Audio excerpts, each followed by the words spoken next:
Pues bienvenidos todos a este encuentro con la gran escritora argentina Claudia Piñeiro, con la cual cerramos este ciclo que hemos denominado La Noche Más Negra, un ciclo sobre novela negra, que esperamos que sea un encuentro anual para hablar de este género que cuenta con tantísimos lectores en toda la geografía de la lengua española. Claudia Piñeiro es novelista, dramaturga, guionista de televisión y colaboradora habitual de distintos medios de comunicación, incluido El País de España. Ha escrito 9 novelas y su debut en el género en el año 2005 fue deslumbrante. Claudia ganó con Las Viudas de los Jueves el premio Clarín y se convirtió esa novela en una de las más leídas de la literatura argentina reciente. Sus libros posteriores han sido traducidos a varias lenguas, han ganado importantes premios como el premio Sor Juana Inés de la Cruz, que se entrega en la Feria del Libro de Guadalajara, o el premio Pepe Carballo de Bece Negra en Barcelona, y ha gozado de una magnífica recepción crítica y de una gran cantidad de lectores en todo el ámbito de la lengua española. Creo que estamos conectados gente de muchos países. Yo estoy en Madrid, Claudia está en Buenos Aires y veo gente de Chile, de Argentina, de Colombia, de España, de Ecuador, de Estados Unidos, de México, de Chile, incluso de Inglaterra. Así que a todos les damos la bienvenida. Este es el poder de la literatura. Eh, el género negro es el territorio de exploración en primera instancia de la obra de Claudia, pero no hay comisarios ni casos en su literatura. Se trata siempre de novelas singulares con, creo, un elemento en común, que son personajes femeninos muy definidos y muy poderosos, y casi siempre un crimen o un cuerpo. Claudia es una gran constructora de tramas. Creo que en general la crítica eso lo reconoce constantemente en todas sus novelas, pero Claudia dice que a ella lo que más le interesa es la construcción de los personajes. Ahora hablaremos de ello porque hay bastantes preguntas en ese sentido. Catedrales, su última novela, acaba de ganar el premio Best Novel del Festival de Valencia Negra. Además está nominada al premio Dashiell Hammett 2021, otorgado por la Semana Negra de Gijón, que se falla en unas pocas semanas. Claudia es además un gran personaje público por su papel en asuntos como la legalización del aborto, la educación sexual, la violencia de género, los derechos civiles. De todo ello vamos a hablar ahora. Son muchas las preguntas que hemos recibido y muy interesantes. Lo que he hecho es organizarlas por temas para intentar abarcar todas aquellas dudas que ustedes han dejado en los comentarios. Y también se puede, esta es una indicación, a medida que vayamos conversando, se pueden dejar preguntas en el chat, y hay una persona, Blanca, que estará de algún modo organizándolas, y al final de la charla podremos, si algo de los temas aquí cubiertos queda pendiente, podremos repescarlo en esas preguntas que vayan surgiendo a medida que vayamos conversando. Claudia, pues buenas tardes aquí, buenas casi noches en España. Quería empezar preguntándote algo que tiene que ver con el origen de tu trabajo como escritora. Tú eras una alta ejecutiva en una multinacional de auditoría, y dice la leyenda que un día en un viaje de avión decidiste ser escritora. Quiero que nos cuentes a todos si fue así y cómo nació tu vocación. Bueno, buenas tardes, buenas noches, muchas gracias por esta invitación. Es un gusto estar conversando con todos ustedes y con Pilar en especial, y que me hayan convocado para este evento tan interesante. Bueno, siempre viste que las construcciones de los mitos tienen parte de verdad y parte de exageración bueno, somos escritores y adornamos las cosas, ¿no? Pero la realidad es que yo escribo desde que sé escribir, desde que yo soy lectoescritora, escribo. Pero en mi familia no había artistas ni escritores, entonces a veces uno por más que siente un gran deseo por hacer algo, no se permite pensarse en ese lugar, ¿no? Yo nunca me había pensado que como escritora, sí sabía que lo que más me gustaba era escribir y me la pasaba leyendo, pero me costaba pensar que yo podía ser escritora. Cuando tuve que elegir una carrera, cuando terminé el colegio secundario, era la época de la dictadura militar en la Argentina y yo pensaba estudiar sociología, que no es una carrera, no es letras, pero es una carrera humanística y quizás, bueno, cuando hablemos un poco del género policial y además, lo social en mi literatura y en el género policial está muy presente, ¿no? Entonces, si bien no es literatura, era una carrera humanística y una manera de mirar el mundo que creo que está presente en lo que escribo. Pero en ese momento, en el año 78, en la Argentina, la dictadura militar cerró las carreras humanísticas, no se podía estudiar en la universidad pública sociología, ni tampoco otras carreras parecidas, y terminé eligiendo entre lo que había, y de entre lo que había estaba ciencias económicas, así que yo estudié ciencias económicas. Y ese mito de iniciación tiene que ver con que, bueno, empecé a trabajar en una empresa de auditoría muy grande que se llamaba en ese momento Arthur Andersen, hoy tiene otros nombres, y que era un lugar donde se trabajaba muchísimas horas por día, después trabajé en otras, pero siempre como trabajos de mucha intensidad. Y la verdad que yo lo que quería era escribir, pero me seguía costando pensar, bueno, dejo mi profesión, me pongo a escribir, vos bien sabés que uno no puede decir, bueno, dejo todo y me dedico a escribir, porque después hay que tomarse un montón de tiempo para escribir, lograr que te lean el manuscrito, lograr que se publique, un montón de circunstancias en el camino de ser escritor. Entonces lo que hice, un día yo iba en un avión a San Pablo y vi un artículo chiquitito que decía Editorial Tusquet, concurso de novela. Entonces dije, bueno, vuelvo a mi casa, cuando termine de hacer este trabajo, yo estaba yendo a hacer un inventario de tuercas, tornillos, toda maquinaria industrial en San Pablo, una cosa muy aburrida. Dije, vuelvo, pido una licencia y me pongo a escribir una novela porque me va a explotar la cabeza. A todo esto yo me iba formando con distintos talleres literarios y distintos maestros de literatura, iba leyendo, porque básicamente para ser escritor hay que leer, ¿no? Y cuando volví pedí la licencia, pero en ese momento no había internet como ahora, que uno se metía en las redes y en las webs y buscaba las bases de un concurso. Empecé a escribir la novela y un día fui a la editorial Tusquet, que quedaba bastante lejos, dentro de Capital, pero bastante lejos, a buscar las bases y ahí me enteré que era el concurso La Sonrisa Vertical de Tusquet, que era un concurso de literatura erótica. Entonces mi novela no tenía que ser solamente una novela de tantas páginas, sino además que tenía que ser literatura erótica. Entonces empecé a leer todo lo bueno de literatura que había en ese momento, de la literatura erótica, como Anaïs Nin, Henry Miller, etcétera, y mandé la novela a ese concurso. Y al tiempo me viene una tarjeta de premiación por correo que decía que era una de las 10 finalistas y que me invitaban a la fiesta de premiación en Barcelona. No mandaban el pasaje, así que no pude viajar, pero sí esa tarjeta para mí fue sumamente importante, la guardo. Vos sabés que el otro día, cambiando cosas porque hice una mudanza en uno de los lugares donde tengo papeles, y encontré esa tarjeta porque para mí eso fue como el espejo que me devolvió el exterior sobre algo que yo había escrito y que me decían, bueno, pero entonces si te esforzás, si trabajás, si le pones empeño, a lo mejor algún día sos escritora, ¿no? Eso para mí fue como fundacional.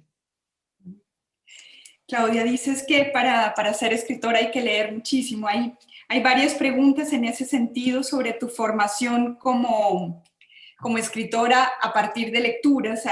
David de España pregunta, ¿cuál fue el primer libro que leíste? Y digamos, ya en tu cabeza de escritora, ¿cuál fue tu formación de lecturas inicial? Claro, depende cuándo uno dice que ella es la cabeza de escritora, ¿no? Porque hay un libro que para mí fue pero que fue muy temprano, ¿no? Pero que me marcó mucho, tanto como escritora como y como lectora, que es Relatos de un náufrago de García Márquez, que es un libro, por supuesto lo habrás leído, es un libro que está basado en una crónica que él escribió. Y digo, ¿por qué me marcó tanto ese libro? Porque yo en ese momento estaba en el colegio, estaba cerca de la adolescencia, era una niña cerca de la adolescencia.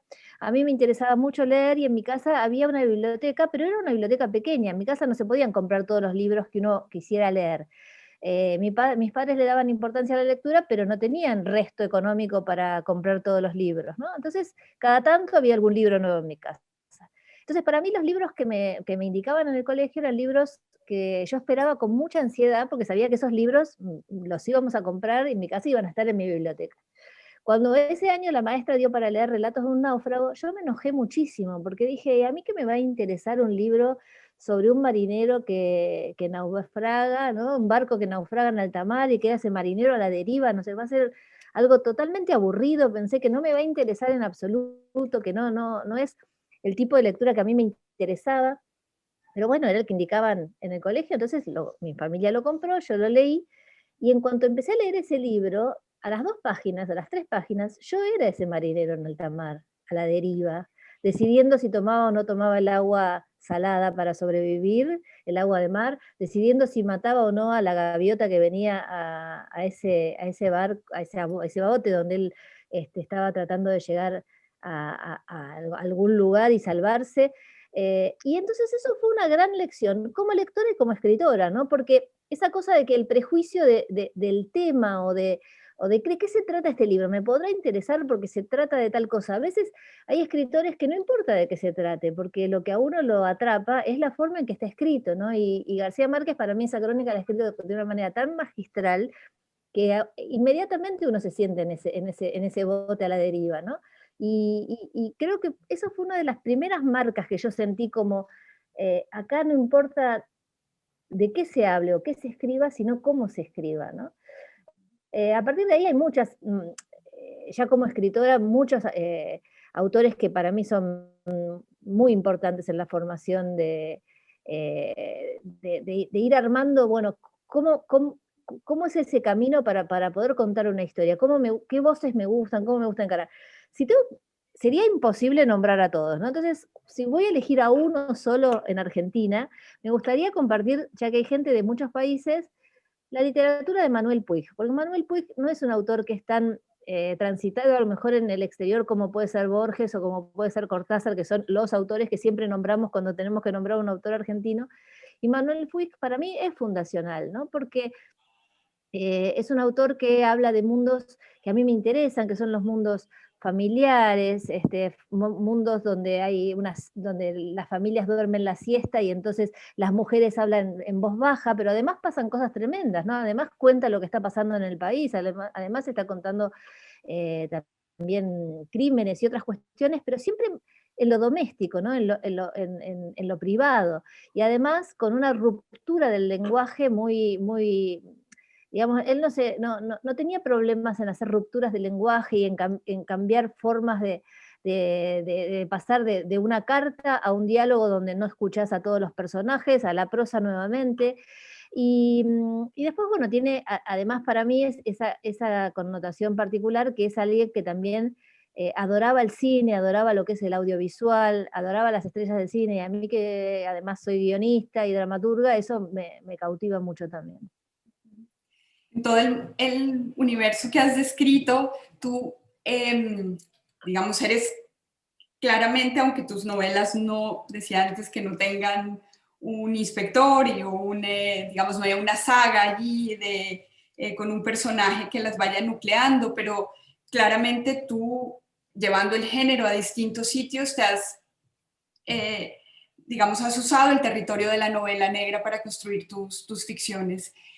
¿Cuándo tomaste esa decisión? ¿Cómo se fue construyendo? Que es una pregunta que nos hace Blanca, porque, si crees que la novela, bueno, primero te pregunto esto y luego entro a detallar un poco más sobre la novela negra en Latinoamérica y en la Argentina específicamente. ¿Cuándo tomas esa decisión? Bueno, en realidad yo digo que a mí la novela negra me asalta en el medio de la escritura, ¿no? O sea, yo cuando me pongo a escribir una novela, no pienso, voy a escribir una novela negra, pero la realidad es que empiezo a escribir una novela porque me aparece una imagen disparadora, en esa imagen disparadora hay personajes, espero que esos personajes me cuenten sus conflictos, y como dije antes, en general esos conflictos tienen mucho que ver con lo que pasa en la sociedad donde yo vivo, ¿no? Son personajes que salen al aquí y ahora de la sociedad donde yo vivo. Eh, y entonces, generalmente termina teniendo una línea policial, ¿no? Una línea policial que puede estar por encima de la estructura, por debajo de la estructura. Yo creo que las novelas que escribo se pueden leer en capas, ¿no? Y hay algunos lectores que se apoyan más en la capa del policial, y hay otros lectores que se apoyan más en la capa de los personajes, y hay otros que se pueden apoyar en otras capas. Pero la capa de la novela, del policial y de la novela negra está, por ejemplo, en Elena Sabe yo creo que mucho más por debajo, creo que el lector sabe mucho más rápido que la protagonista, que es Elena, qué es lo que le pasó a su hija. Y en lo que hace es acompañar a Elena para que también lo sepa. Entonces, la línea policial es más débil. Hay una investigación, hay un cuerpo y hay que averiguar si alguien la mató o no. Pero me parece que ahí hay un lector que está más avanzado que el personaje en el conocimiento. Y hay otras novelas como Betty Boo, que decidí, esa sí es la única que dije, esta voy a escribir una novela de género desde la primera línea, porque en las otras que había escrito antes, Las viudas de los jueves, Elena Sabe, Las grietas de Jara, el policial me tomó de camino, la muerte me tomó de camino. Apareció un muerto, cuando aparece un muerto, aparece el enigma y la búsqueda de la verdad. E inmediatamente hay que responder a eso y entonces aparece la línea policial. Pero justamente creo que porque las novelas que escribo no están pensadas desde el origen como novelas policiales, sino que el policial me toma de camino en la escritura, que las preguntas clásicas del policial se corren, ¿no? Se les tiran como los límites al género, y la pregunta clásica, que es quién lo mató y por qué, empieza a ser no relevante, porque a lo mejor en el caso de Catedrales, por ejemplo, la pregunta que deberían haberse hecho los personajes, y quizás los que se van haciendo los lectores mientras la leen, no es quién la mató y por qué, sino qué le pasó a Ana, por qué terminó así, por qué estaba sola en ese momento, quiénes son responsables de esa situación, quiénes no. Entonces las preguntas, me parece que en muchos policiales muy buenos pasa eso, ¿no? Yo siempre doy como ejemplo dos novelas que ganaron el premio de Gijón, como son la de Carlos Zanón, Yo también fui Johnny Tunders, o la de Marcelo Luján, Subsuelo, que son novelas donde esas preguntas se subvierten también, ¿no? No es esa la pregunta de la novela, pero en la novela hay violencia, no sé, en la de Carlos Salón, yo diría que uno de los protagonistas violentos es Barcelona, por ejemplo, que la ciudad produce ciertas situaciones en los personajes violentos. En la de Marcelo hay una búsqueda de responsabilidades que va más allá del crimen. Me parece que hay muchas cosas para contar dentro del género negro si uno se permite correr esos límites, ¿no? Un poco. Hay dos preguntas, ambas de España, de María y de Blanca, que tienen que ver con el género. Si crees que hay una particularidad del género negro, del género policíaco en América Latina y en la Argentina, con respecto, digamos, a una mirada más europea o a una tradición más anglosajona, por ejemplo. Si hay algo que sea distinto en la novela policíaca latinoamericana. Yo voy a responder la pregunta y voy a decir que sí, voy a decir las características, pero no soy una estudiosa, ¿no? Entonces a lo mejor alguien dice, bueno, no sé, a lo mejor hay estudios muy avesados sobre el tema, pero sí, yo creo que hay características particulares. Por lo pronto, en Latinoamérica nos cuesta mucho pensar el detective, ¿no? La figura del detective. Las hay, por supuesto que las hay, y hay escritores que han hecho abstracción de esta situación y han creado grandes detectives también y sagas de detectives. Pero la realidad es que cuando en Latinoamérica tenemos que ponernos a contar un crimen y tenemos que pensar quién va a investigar, muchas veces sentimos, porque la tradición histórica de Latinoamérica es que muchas veces las fuerzas policiales, las fuerzas de seguridad, etcétera, estuvieron involucradas en muchos de los crímenes que atravesaron a nuestra historia, que no le tenemos confianza a ese detective que vamos a crear desde la institución. Entonces empiezan a aparecer detectives que son amas de casas, o que son periodistas, o que son alguna otra cosa que no sea policía, porque hay como una duda sobre si el policía es o no honesto, si va a investigar, si es corrupto, si se va a dejar comprar, etcétera, ¿no? A mí me pasó cuando escribí Betty Boo, cuando le mostré en su momento, Betty Boo tiene un final levemente abierto. Para mí no es un final abierto, para mí está claro, pero siempre a mí me gusta dejar que haya cosas que luego se terminan de completar en la cabeza del lector. Entonces hay un personaje en Betty Boo que es un policía y que para mí claramente está dentro de los que pertenecen a la organización delictiva, pero no está puesto con todas las letras y todas las luces enfocándolo. Y me acuerdo que una lectora alemana leyó todo lo contrario, leyó que ese policía era el que salvaba a todos, porque lo leyó desde su propio país, seguramente desde su propia historia, pensando que podía ser posible. Yo creo que ningún lector argentino se le cruzó por la cabeza eso, pero a ninguno, porque ya desde que aparece en la primera página un policía, el lector argentino empieza como a desconfiar, ¿no? ¿Será bueno? ¿Será honesto? ¿Será corrupto? Y me parece que eso se extiende a bastantes países de Latinoamérica. En ese sentido tenemos lamentablemente situaciones históricas bastante parecidas. Me parece que el policial latinoamericano tiene mucha connotación social y se hace bastante, me parece que se hace mucho cargo de, de la, de la historia reciente, ¿no? De los últimos años sobre todo, y de las distintas violencias en los distintos países. Por eso es que es tan particular si uno lee a veces autores como Elmer Mendoza en México, escritores argentinos, como puede ser Ernesto Mayo, como puede ser Pablo de Santis, todos tienen como características que se nota que son escritos en los países, ¿no?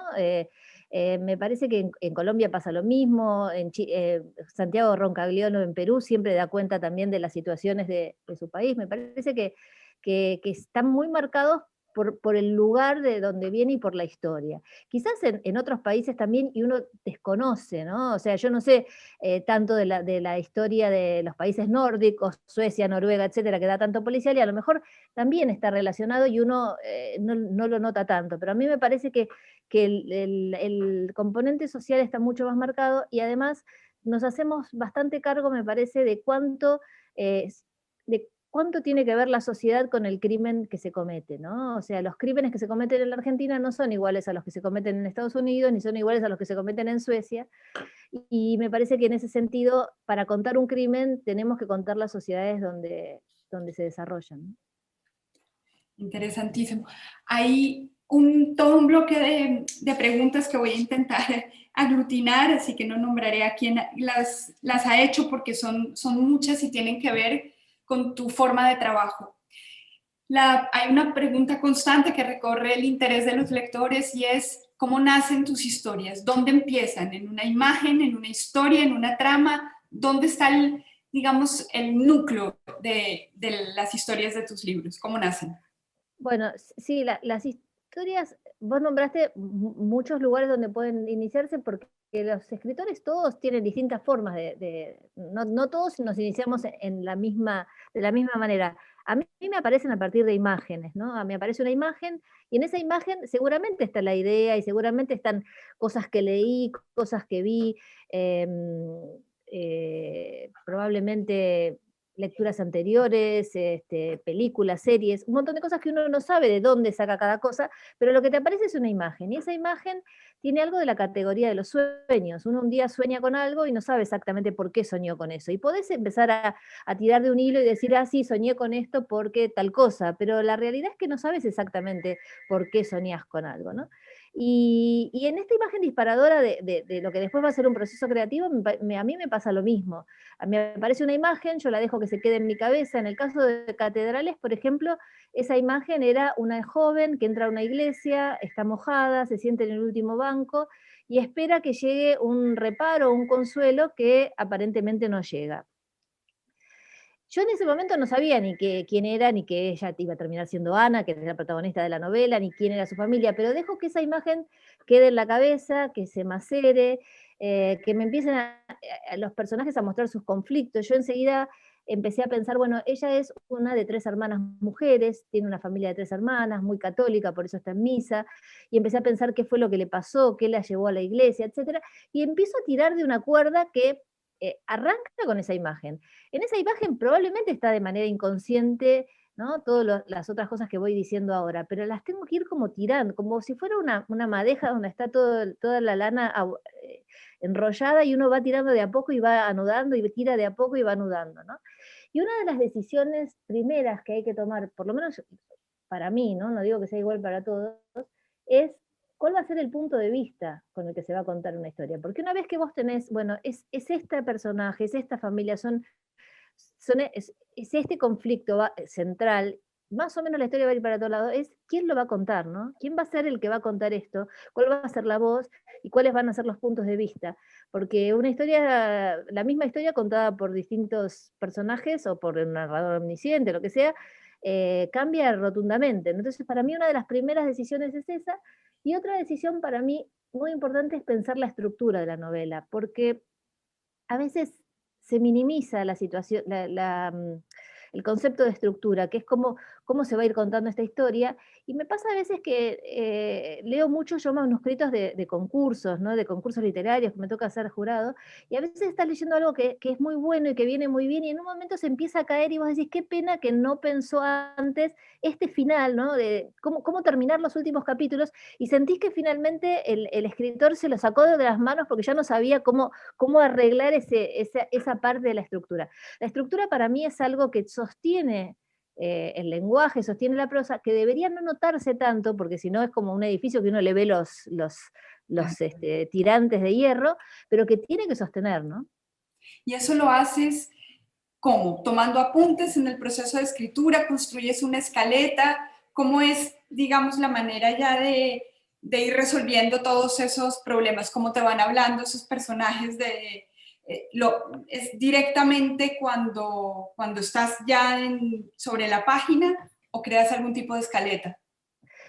Yo nunca hago un montón de escaletas, pero cuando trabajo como guionista, cuando trabajo en literatura no hago escaletas. Lo voy resolviendo mientras voy trabajando. Solamente en el caso de Las viudas de los jueves, hice una escaleta, pero a posteriori, lo cual es absolutamente fuera de registro, ¿no? Porque uno hace una escaleta para ver qué va a escribir. Yo como tengo bastante incontinencia y escribo mucho, lo que me pasa después es que tengo muchas cosas escritas que tengo que ver si las dejo o no las dejo y cómo las acomodo. Entonces, Las viudas de los jueves tienen una estructura que cada capítulo podría ser casi un cuento que forma parte de una historia que se va llevando hacia adelante. Entonces yo tenía como muchos cuentos escritos en esa novela que no todos convenía ponerlos primero, después, tenía que yo ir eligiendo cómo. Entonces la escaleta la hice a posteriori. Me acuerdo que hice cartones con distintos colores según el lugar donde transcurría, ¿no? Algunos transcurrían en la casa, otros transcurrían en el club, otros. Y entonces iba mirando como un equilibrio de colores y de voces dentro de la novela, pero lo hice después, lo hice para acomodar lo que ya tenía escrito, no para armar una trama, ¿no? Porque muchas veces la escaleta se hace para armar una trama. Yo cuando estuve en el museo de Saramago, el de la Casa de los Vicos en Lisboa, vi Sí. que había unas gigantografías que eran como sacadas de cuadernos de él, donde estaba punto por punto, por ejemplo, qué iba a haber en cada capítulo de ensayo sobre la ceguera. Y me pareció maravilloso. Me encantaría ser así de ordenada, pero no lo soy, o por lo menos no lo soy en el papel. Yo creo que en la cabeza lo tengo bastante ordenado, pero no hago eso de tener estructurado lo que voy a escribir antes. Lo voy acomodando más sobre la marcha.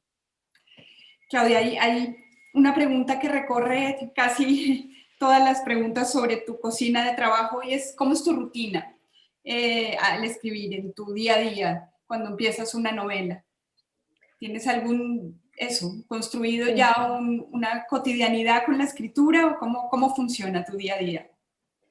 Yo, lo primero que tendría que reconocer es que yo soy muy trabajadora. Entonces, como soy muy trabajadora, estoy mucho tiempo delante de la computadora tratando de trabajar. Entonces, ese tiempo que estoy delante de la computadora tratando de trabajar, también se acomoda en función a otras obligaciones, porque durante mucho tiempo, cuando yo escribí Las viudas de los jueves, cuando escribí casi todas mis primeras novelas, yo tenía sigo teniendo 3 hijos, pero en ese momento mis hijos eran muy chicos, iban al colegio, yo vivía fuera de Buenos Aires, entonces tenía que llevarlos al colegio, traerlos y buscarlos, hacer ciertas cuestiones relacionadas con el traslado de ellos y demás, y el tiempo que yo podía escribir era el tiempo que ellos estaban en el colegio, ¿no? Entonces yo los llevaba al colegio, los dejaba en el colegio, venía a mi casa y me ponía a escribir hasta la hora que ellos volvían del colegio. Ahí lo tenía como muy organizado porque lo necesitaba organizar, porque mi vida necesitaba que eso estuviera organizado.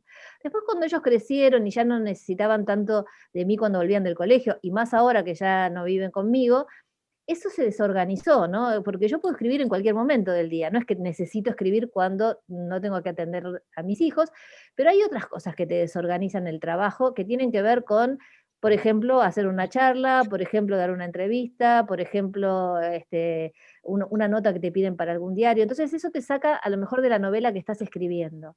Yo no soy nada estricta en cuanto, no sé, tengo amigos que dicen, yo no doy ninguna entrevista a la tarde porque a la mañana solamente escribo, o bueno, muchos que dicen escribo todas las noches.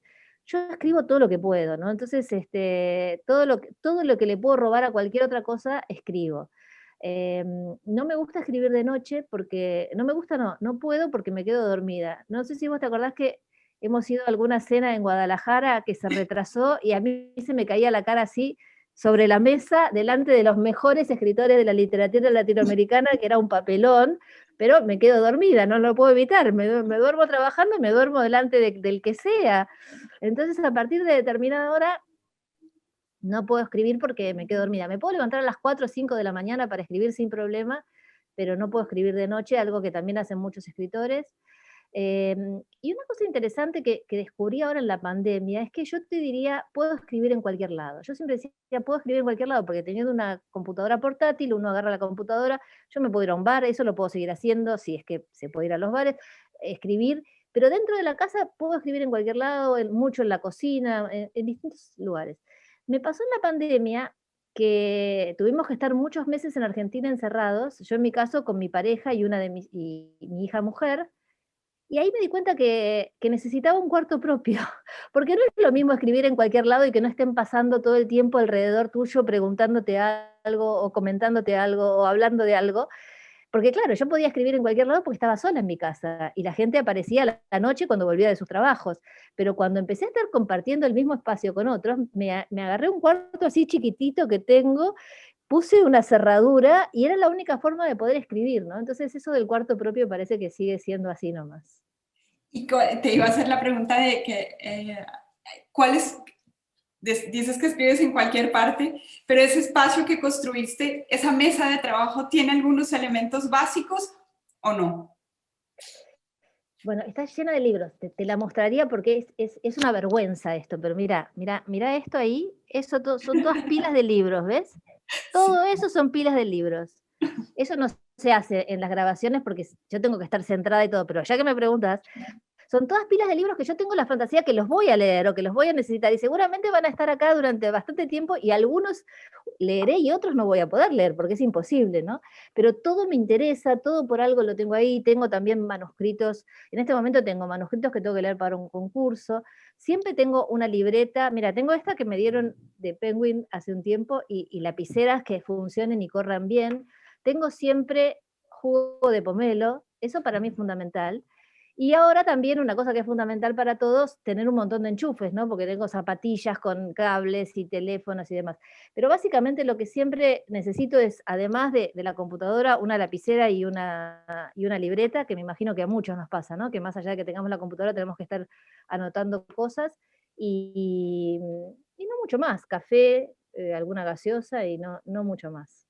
Y después, bueno, sí, los libros que te mostré, muchos de esos son porque los estoy usando para lo que estoy escribiendo, ¿no? Siempre me parece que cuando uno escribe, tiene material a mano que necesita para lo que está escribiendo, ¿no? Y por ejemplo, diccionarios o usas o en libro o ya Sí, no. sí, tengo los diccionarios de María Moliner, que además ya es como una cosa, digamos, es como algo también fetichista tener esos diccionarios, ¿no? De ella y con lo que significa ese personaje y demás. Es una edición viejísima donde todavía la CH era una letra, ¿no? Viste que después lo separaron, ¿no?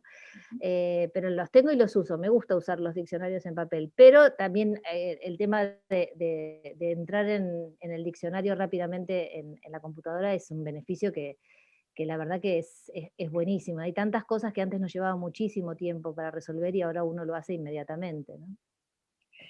Claudia, hay una pregunta para terminar así, preguntas sobre tu cocina literaria, que me pareció muy interesante para alguien que escribe policíaco, y es si tú sabes el final desde el principio o no, o lo vas descubriendo. Mira, cuando yo me pongo a escribir, creo que es el final. Y en alguna de mis novelas, ese final coincidió con el final que tenía la novela. Pero en otras, no. Porque cuando vos no tenés tan estructurado lo que va a pasar en cada capítulo, empieza a suceder que cuando escribís, le vas dando participación a personajes secundarios, vas tomando líneas secundarias, etcétera, y a veces empiezan a armarse cosas que no son las que tenías totalmente pensadas. Por ejemplo, en Elena Sabe yo pensé que iba a tener otro final, y en un momento de la escritura me trabé, y cuando me trabé y pasaba el tiempo, me daba cuenta que no podía seguir, hasta que me di cuenta que no podía seguir, porque yo quería llegar a un final que no era el final que correspondía para esa novela, y por eso no podía seguir, ¿no? Entonces, al cambiar ese final, pude seguir perfectamente. Después hay otras, por ejemplo, en el caso de Las Viudas de los Jueves, si bien el final es el mismo en cuanto a conceptualmente, la novela seguía un poco más después de que llega con el auto a la barrera, seguía un poco más. Y me acuerdo, bueno, esa novela, viste que ganó el premio Clarín y Alfaguara, que el jurado fue Belgrano Rawson, Rosa Montero y Saramago. Y estábamos, bueno, es una situación muy particular porque uno se entera que ganó ese premio, te enterás en el momento, es como que todo muy, muy movedizo en tu cabeza, y Saramago venía cada rato y me decía, Claudia, después andá y habla con Rosa porque te quiere decir algo. Y al rato venía de nuevo Saramago y me decía, Claudia, después andá con Rosa porque te quiere decir. Y así por toda la fiesta, hasta que finalmente di con Rosa, y le digo, mirá, me dice Saramago que me tienen que decir algo de la novela. Y me dice, sí, nosotros te queríamos decir que para nosotros la novela termina un poco antes de cuando vos la terminaste. Como que te sobreexpandiste al final, y a lo mejor si la terminás antes, la novela gana en ese final. Y tenían absoluta razón, o sea, es como que yo creo que es algo que le puede pasar a muchos escritores que tienen menos experiencia, como la tenía yo en ese momento, que no te sentís seguro con tu propia escritura y decís, voy a explicar un poco más, porque si no explico esto no va a quedar claro, ¿no? Y me parece que tenían toda la razón, porque a veces cuando uno corta antes de una explicación, toma vuelo esa escena, ¿no? Esa escena queda como, el lector queda como impactado por eso, sin necesidad que yo venga a explicarle qué pasó después, ¿no? Cada uno pensará qué pasó después que llegaron a esa barrera en ese lugar. Y me pareció que fue una gran lección de cómo terminar algo, ¿no? De pensar que, mm, que a veces los finales están antes de lo que nosotros nos imaginamos, ¿no? Hay una pregunta, yo decía en la introducción que tú eras una gran constructora de personajes y sobre todo de personajes femeninos. Y hay una pregunta de Flavia de Argentina que me gusta mucho. Pregunta, ¿a cuál de las mujeres de tus novelas, no dice cuál prefieres, sino a cuál le darías un abrazo? Ah, bueno, un abrazo yo le daría a Elena, de Elena Sabe, la verdad, porque es tanto el esfuerzo que tiene que hacer esa mujer con ese cuerpo enfermo de Parkinson que es a la que abrazaría, ¿no? Me parece, hay algo de las epopeyas pequeñas, ¿no? Hay epopeyas que son mínimas. Esa mujer tiene que hacer un viaje en tren con un cuerpo enfermo de Parkinson. Y eso puede, un viaje en tren que para cualquiera es subirse a un tren y bajarse unas localidades más allá. Y para ella es una epopeya, epopeyas como de la vida cotidiana, ¿no? A mí me interesa mucho eso que le pasa a los personajes. Eh, los personajes para mí es algo de lo que más me interesa, que vos lo dijiste al principio de la charla, ¿no?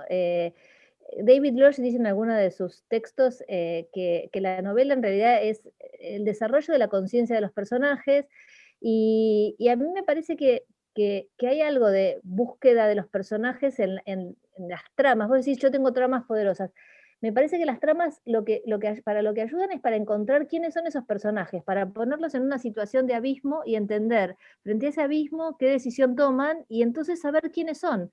Porque a veces cuando uno construye un personaje no importa tanto cómo es ese personaje, si es alto, bajo, rubio, moreno, sino qué decisión toma ante una situación particular, abismal. Y entonces me parece que la trama te ayuda a eso, ¿no? A irlos encontrando. Claudia, entrando en catedrales, hay dos preguntas desde Argentina y bueno, aquí hay mucha gente que nos está oyendo que es de otros países, pero vinculan y hacen una pregunta sobre la novela y acá yo agrego una cosa más. Esta novela surgió, tu proceso de escritura, también en un momento de gran agitación en la Argentina sobre la ley del aborto. Quizás en ese sentido era una novela más pegada a la realidad que otras tuyas. No sé si estoy haciendo una afirmación falsa o no, pero las preguntas que vienen desde Argentina es ¿qué tanto esa novela está relacionada con la ley del aborto y cómo fue ese proceso de escritura en medio de ese debate público en el que tú tuviste un protagonismo muy grande. Bueno, ahí, mira, ahí está, sigue, me acordé para que veas que mi biblioteca sigue el pañuelo de esa causa, que es el pañuelo verde, ¿no? Sí. Pero en realidad, el aborto, el tema del aborto está presente en los libros que escribo desde Tuya, que es mi primera novela. ¿Por qué? Porque creo que que el lugar de la mujer en el mundo es una de las obsesiones literarias que yo tengo, como tengo otras, el encierro, la hipocresía, la muerte, la violencia, pero el lugar de la mujer claramente es un tema literario para mí. Y entonces el aborto es un tema literario desde la primera novela, que es Tuya, donde hay una chica que evalúa hacerse un aborto en las condiciones tremendas en que se hacían los abortos hasta hace pocos meses en la Argentina, y finalmente decide no hacérselo, porque también que haya ley que permita que no sea clandestino y que no sea, y que sea dentro del sistema de salud, no quiere decir ni que todas las personas ni que todos los personajes decidan hacerlo, pero esta joven evalúa hacerlo en esas condiciones y decide no hacerlo. Y a partir de ahí, en Elena Sabe está el tema del aborto, en los cuentos de quien no está el tema del aborto, en Las viudas de los jueces está la violencia de género, en Una suerte pequeña está el deseo de no ser madre, que también es un deseo a veces no escuchado de las mujeres, ¿no? Parece que las mujeres siempre tienen que tener deseo de ser madres y hay algunas mujeres que tienen el deseo de no ser madres, ¿no? Entonces es un tema recurrente. Lo que pasó cuando escribí Catedrales es que ese tema estaba en el debate público en la Argentina. Entonces la relación se hizo mucho más directa y mucha gente que no sabía lo que yo pensaba públicamente se enteró de lo que pensaba a partir de esa novela, ¿no? De todos modos, uno puede decir, ¿esa novela tiene que ver con la realidad argentina en ese momento? Sí, con momentos anteriores también.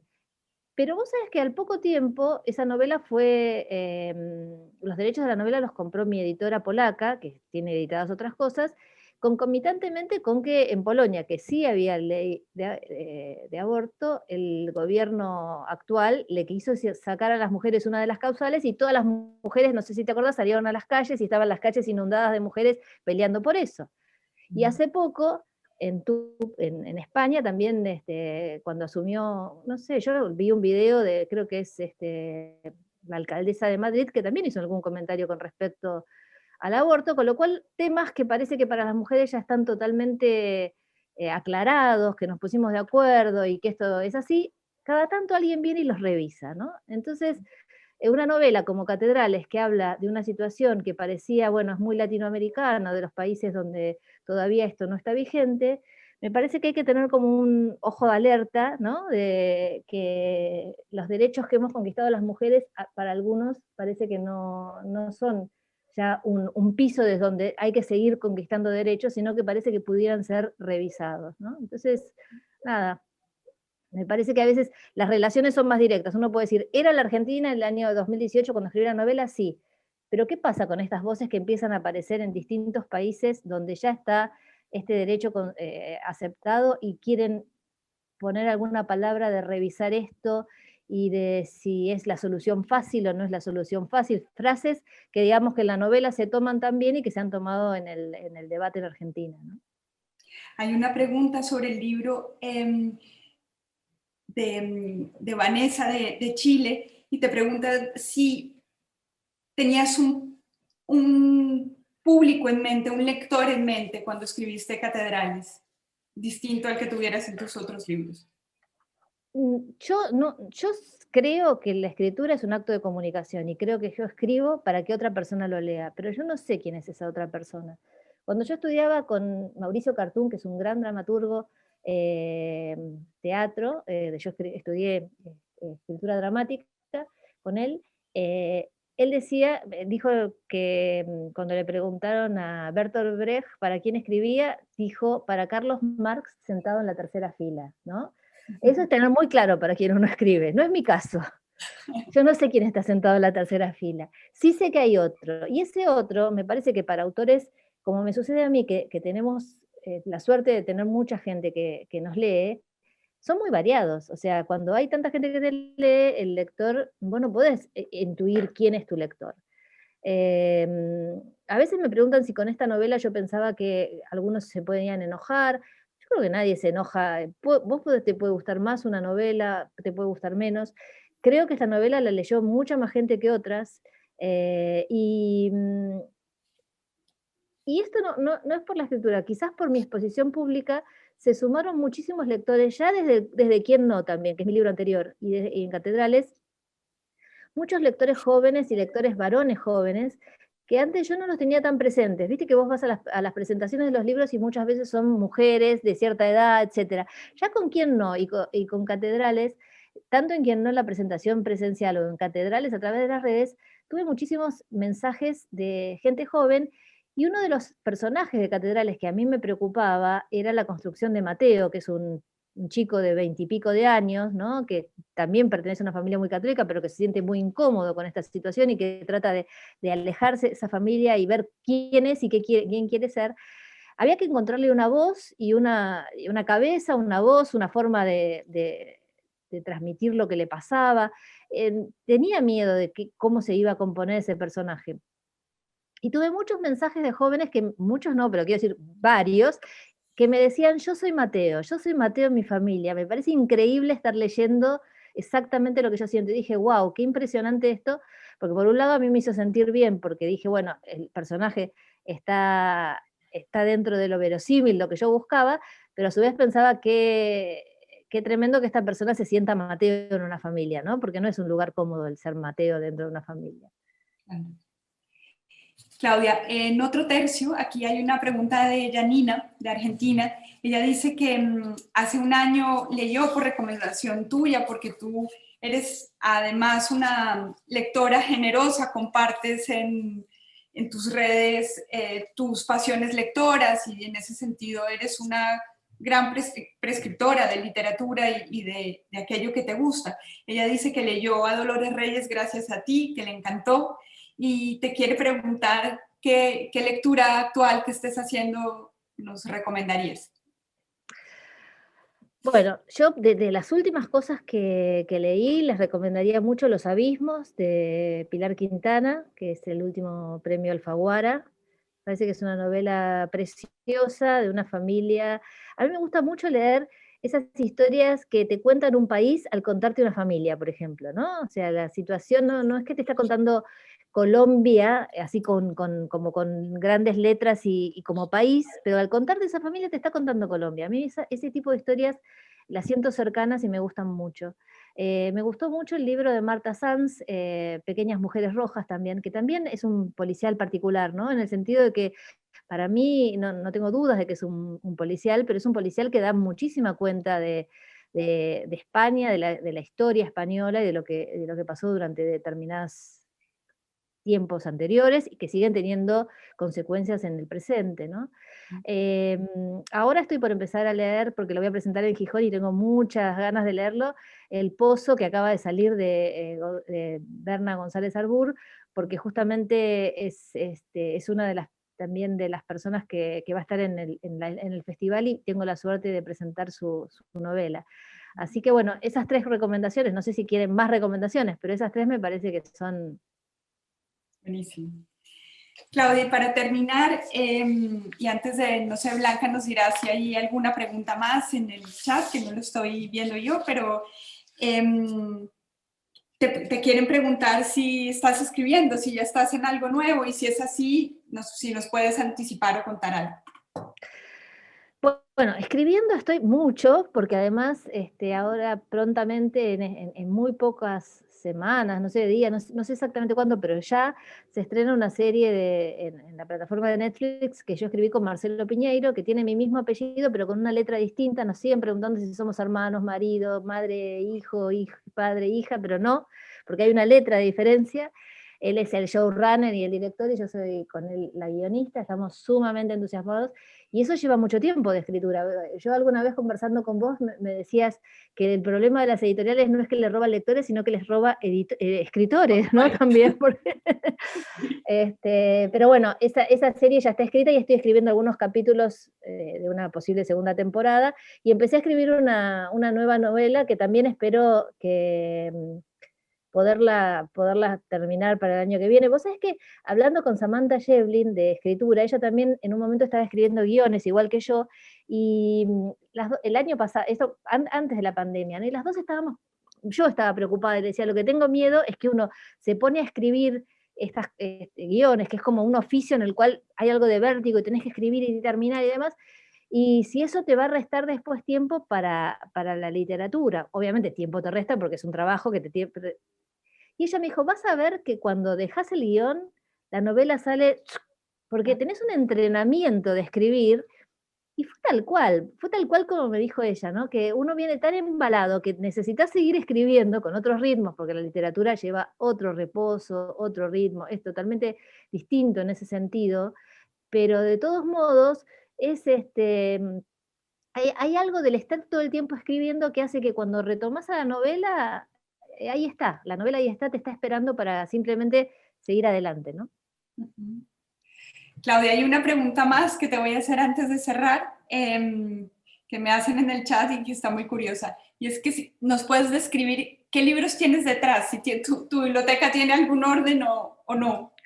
Sí, mira, primero, todas mis bibliotecas tienen orden alfabético, pero Ajá. todas mis bibliotecas tienen distintos, o sea, llega un momento que no te entran más los libros, entonces vos pones libros en esta biblioteca, se terminó esa biblioteca, vas a otra, entonces yo tengo varias bibliotecas. Esta casa donde estoy ahora es la casa de mi pareja, donde vivimos muchos días de la semana, pero mi casa está fuera de Buenos Aires y tengo otras bibliotecas también ordenadas alfabéticamente. Y mis hijos viven a muy pocos metros de esta casa, donde tengo otras bibliotecas también ordenadas alfabéticamente. Y acabo de encargar una biblioteca para mi casa, porque necesito más bibliotecas, porque esto que tengo arriba de la mesa es lo que nos pasa a todos los que estamos en a vos te pasa lo mismo seguramente, que uno siente que los libros crecen como hongos, ¿no? Que hay humedad y crecen los hongos, bueno, crecen las pilas de libros y no te querés desprender de muchos de esos libros, porque a veces uno dice, bueno, ya lo leí, no lo voy a volver a leer.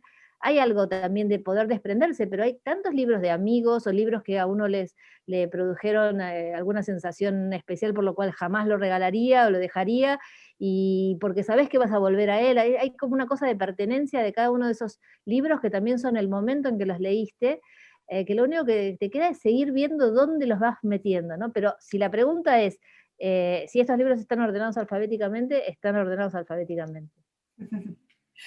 Claudia, un gusto enorme conversar contigo. A todos los que nos están oyendo, un millón de gracias por la participación, por las preguntas inteligentes.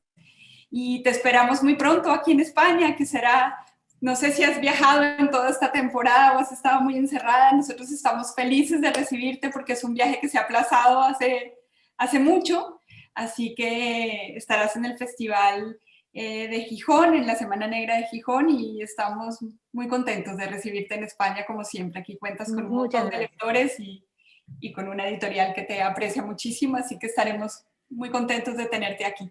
Muchas gracias, Pilar. Yo estoy feliz de que voy a ir a Gijón y después voy a pasar por Madrid, por la editorial. La verdad que la sensación que yo tengo de todo lo que pasamos estos meses es que íbamos flotando arriba de una tabla, ¿no? Después de un naufragio y que llegó la vacuna y entonces es como que llega el bote que te suben arriba del bote y ahora seguimos todos vacunados y ojalá que esto se termine pronto y nos podamos encontrar en muchos lugares todos otra vez.